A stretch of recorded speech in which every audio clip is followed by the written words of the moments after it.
Hello, viewers. So I recently caught a ride on the Alaska Marine Highway System. This is the state of Alaska's public ferry system. It services 30 communities around the state of Alaska. Many of these communities only have access by boat or plane.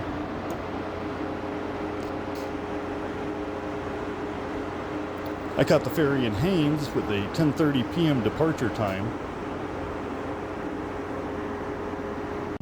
In order to check into your cabin, you'll have to check in with the purser.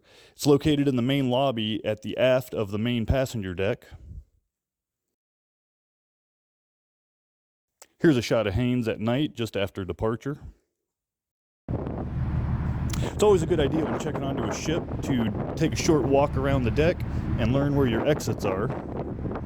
Be aware that not all the decks are accessible by passengers during all hours, as some have tripping hazards, so they'll lock them at night or just put up a small barrier to let you know to stay out.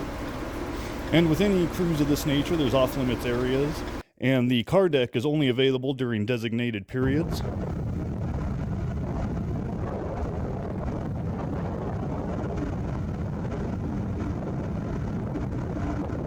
The Sitka and Haines ferry terminals are both about 7 miles out of town from their respective communities.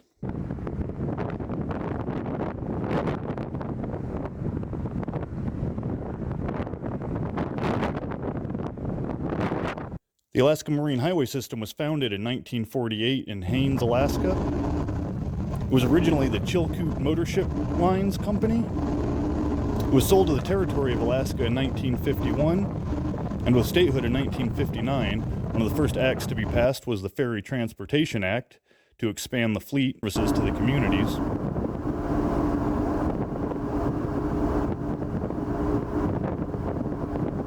You can even catch the ferry in Billingham, Washington, and ride it up to Alaska.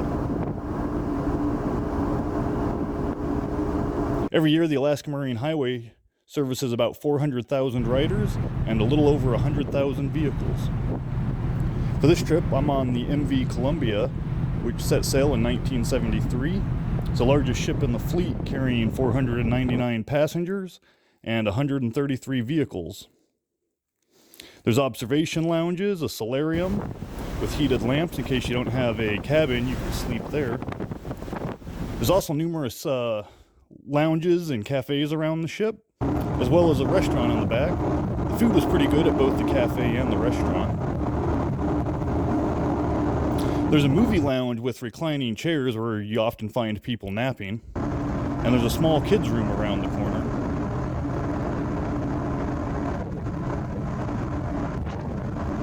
The MV Columbia is the only ship in the fleet that provides showers, laundry, and lockers for passengers that don't have cabins.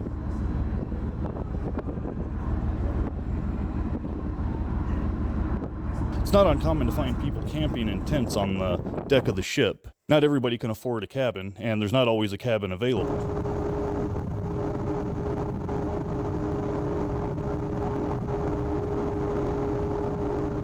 Just something to be aware of. All of the crew members on the ship are state employees, and therefore are forbidden to receive tipping. So for restaurant and bar services, you're not allowed to tip.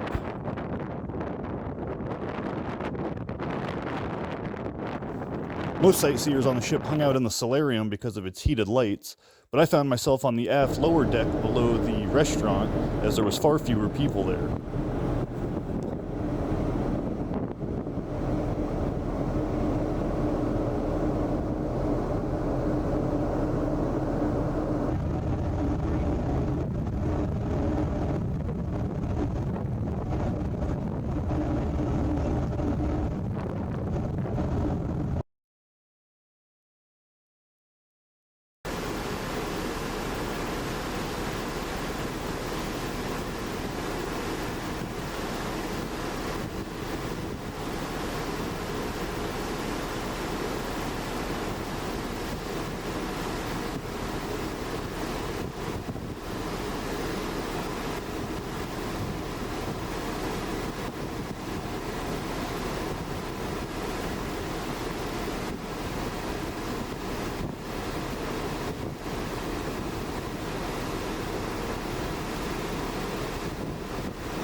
During several parts of the voyage, we got a lot closer to shore than I expected.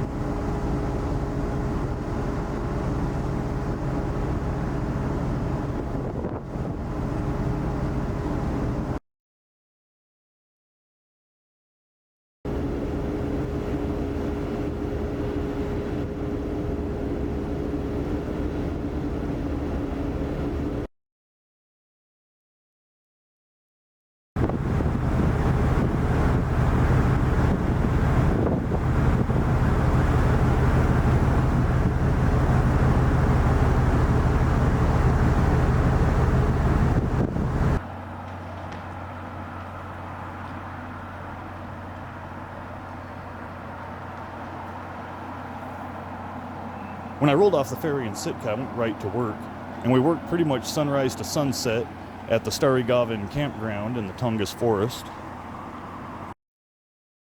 Since I was pretty busy, I didn't get a lot of time for sightseeing, so I didn't get too much video or photography of the city. It was a pretty nice little town, but it was kind of crowded for my taste. There's about 8,500 people in Sitka, and they're all pretty cramped in together.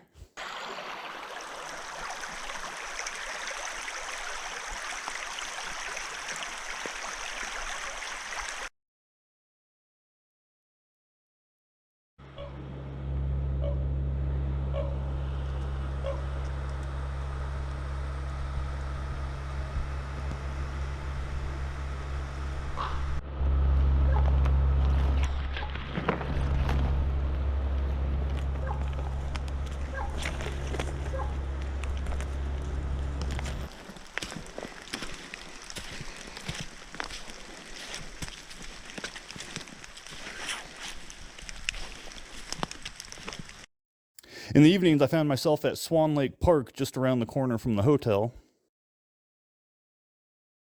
I was in Sitka on Halloween night, which explains this spectacle.